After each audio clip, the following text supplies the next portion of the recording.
I'm the hand of Mona Lisa's skirt. I'm a surprise, Kevin. They don't see me coming. That's what you're missing. Then his other hand went up inside my skirt. You know, I could say, they'd say you don't cure, as an example, child molester. You don't cure these people. You don't cure a child molester. There's no cure for it. Pathological, there's no cure for that. Somebody I want you to meet. Kevin and Marianne Lomax. This is Senator Alphonse D'Amato. Ambassador Charles Gagano. In case you didn't know, these are the Republicans of New York. You know, Barjoon always overstates things. Donald Trump was supposed to be here tonight, but he had a business emergency. Probably Mark Zuckerman. In case you didn't know, these are the Republicans of New York. You know, Barjoon always overstates things. Donald Trump was supposed to be here tonight, but he had a business emergency. Probably Mark Zuckerman. Mr. Murdo? You're right. Mr. Murdo? For God's sake, man.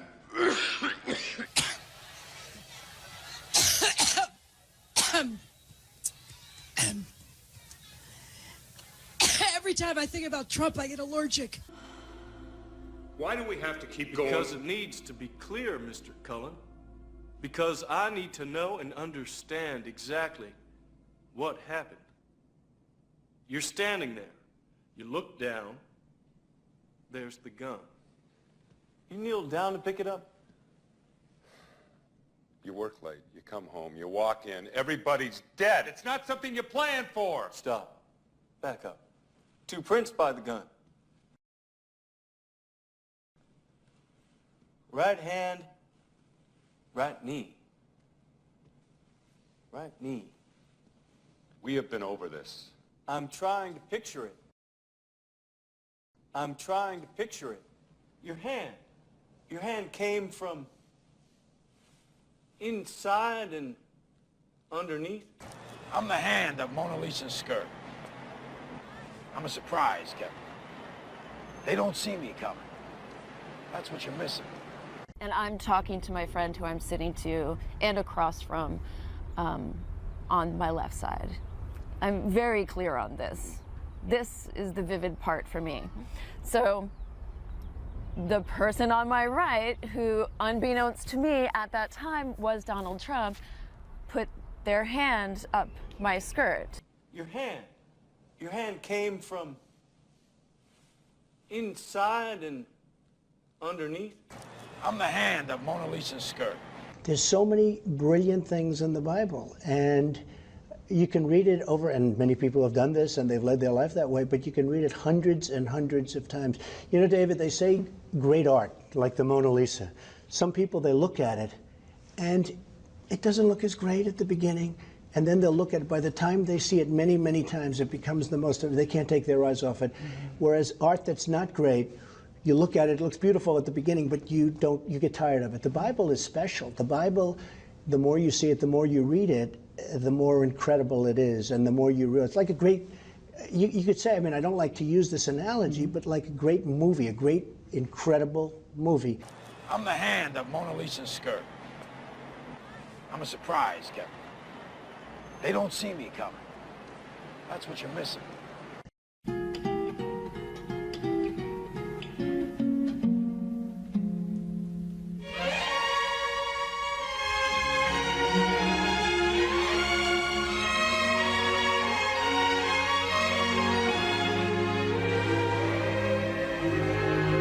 Mona Lisa, Mona Lisa, men have named you.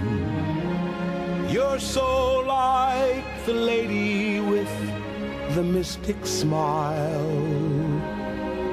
Is it only 'cause you're lonely they have blamed you for that Mona Lisa strangeness in your smile? Do you smile to tempt a lover, Mona Lisa? Or is this your way to hide a broken heart? Many dreams have been brought to your doorstep. they just lie there and they die there. Are you warm? Are you real? Mona Lisa. Are just a cold and lonely, lovely work of art.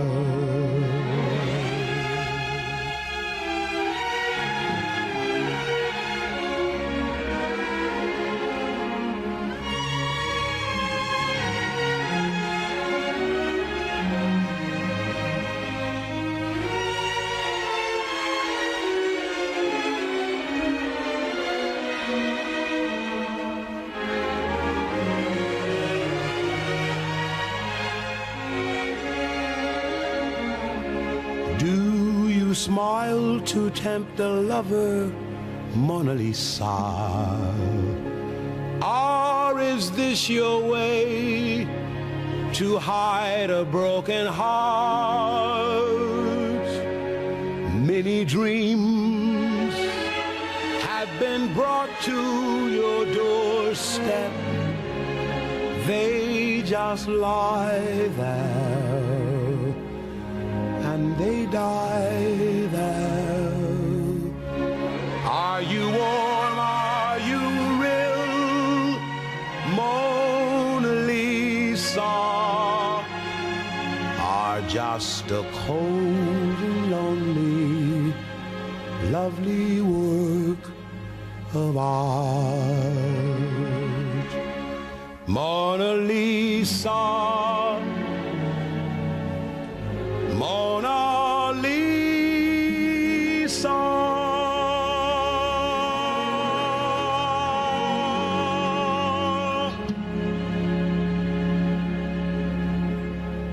You ever asked God for forgiveness? That's a tough question. I don't think in terms of, I'm a religious person. Shockingly, because people are so shocked when they find this out. I'm Protestant, I'm Presbyterian. And I go to church and I love God and I love my church. And Norman Vincent Peale, the great Norman Vincent Peale was my pastor. The Power of Positive Thinking. Everybody's heard of Norman Vincent Peale. He was so great. He would give a sermon you never wanted to leave. Sometimes we have sermons and every once in a while we think about leaving a little early, right, even though we're Christian. Dr. Norman Vincent Peale, Frank, would give a sermon.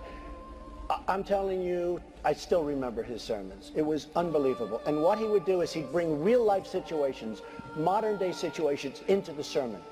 And you could listen to him all day long. When you left the church, you were disappointed that it was over. He was the greatest guy. And then, you know, he passed away, but he was a great, he wrote The Power of Positive Thinking, which is a great book. But have you ever asked God for forgiveness? I'm not sure I have. I just go and try and do a better job from there. I don't think so. I think if I do something wrong, I think I just try and make it right. I don't bring God into that picture. I don't. Now, when I take, when we go in church and when I drink my little wine, which is about the only wine I drink, and have my little cracker, I guess that's a form of asking for forgiveness. And I do that as often as possible because I feel cleansed.